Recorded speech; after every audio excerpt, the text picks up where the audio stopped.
नै सकिन भाइ। बाइकमा चढेर तल जानु। तिमी यहाँ किन बसेको?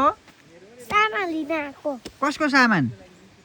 पाहुनाहरूको। पाहुनाहरूको बोक्न सक्छौ तिमीले? ए पार्किङको पैसा। पार्किङको पैसा पनि लिन्छौ? ए कति बजेदेखि कति बजेसम्म बस्छौ त तिमी? हजुर दिनभरि भिडियो बनाउँदा भाइ कडा रहेछ नि त।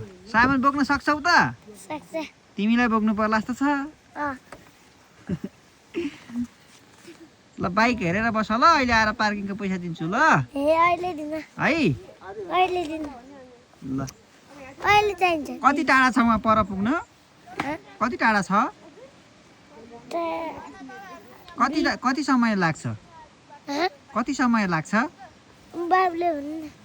बाबुलाई थाहा छ? थाहा। तिम्रो नाम के हो? सुशील पूर्जा। सुशील पूर्जा? ओ अनि तिमी दाजुभाइ हो? तिमी कान्छो हो? ए हजुर पार्किङ पैसा दिनु? यहाँ बस्दै गर नि त ल।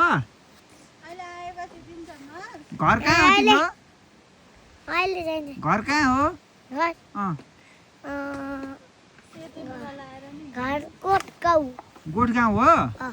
कति अनि एक्लै आएको तिमी? बाबु र म आएको। अनि यो डोको किन बोकेको?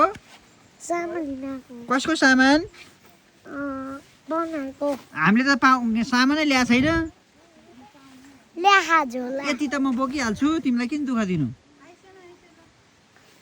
ल हामी गएको ल, अरू पाहुनाहरूको थोरै बोक्नु ल, धेरै नबोक्नु ल।